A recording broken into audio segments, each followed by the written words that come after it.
The year is 2021. Against the backdrop of a glittering Wall Street skyline, a different story is unfolding. In quiet strip malls across the country, the lights are dimming on a familiar sight. The local GameStop store, a retail giant from a bygone era, now teetering on the brink of irrelevance. For years, its stock had been in a steady decline, a seemingly predictable casualty of the digital age. But in the shadowed corners of the internet, an unprecedented financial rebellion was brewing, one that would soon pit the everyday person against the most powerful forces in finance. The stage was set for an unlikely battle, a digital David versus a Wall Street Goliath. To understand the chaos that followed, one must first grasp the high-stakes game of short selling. Professional investors on Wall Street, particularly massive hedge funds, had bet heavily against GameStop's survival. They borrowed shares, sold them, and planned to buy them back later at a much lower price, pocketing the difference. It was a standard, if ruthless, financial strategy built on the assumption that GameStop was destined to fail. But they failed to account for a new player in the market. Deep within the chaotic forums of Reddit, a community known as Wall Street Bets saw something different. They saw a beloved company being dismantled by financial predators. With a mix of sophisticated analysis, crude humor, and a shared sense of defiance, a plan began to form. What if they all bought the stock instead? What began as a whisper on a niche forum quickly escalated into a roar that echoed across the digital world.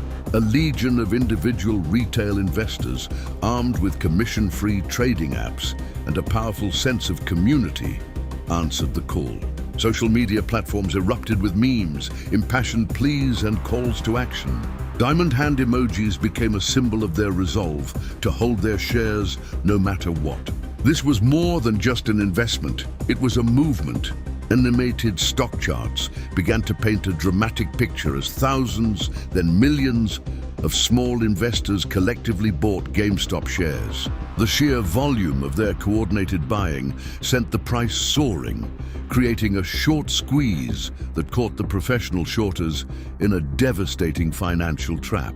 It was a stunning demonstration of collective power, a grassroots uprising against the traditional gatekeepers of wealth. The shockwaves hit Wall Street with the force of a tidal wave. Seasoned financial news anchors stared at their screens in disbelief, struggling to explain the meteoric, logic-defying rise of a failing video game retailer. The stock charts, once predictable, now resembled chaotic heart monitors, spiking to astronomical highs. The imposing glass towers that housed the world's most powerful hedge funds seemed to tremble as their calculated bets imploded, costing them billions of dollars in a matter of days. The media frenzy was relentless as the world watched, captivated by the spectacle of Wall Street under siege. The hunters had become the hunted, and the narrative of financial invincibility was shattered by an army of anonymous traders armed with smartphones and a shared cause.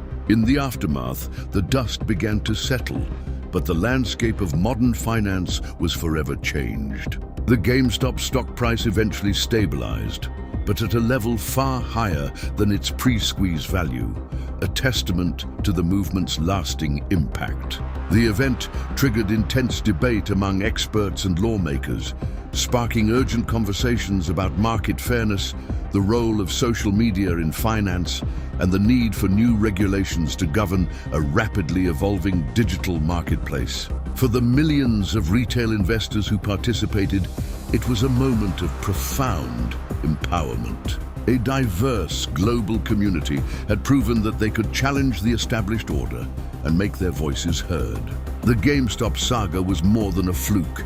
It was a signal, heralding the dawn of a new era for finance, one where the power was no longer solely in the hands of the few.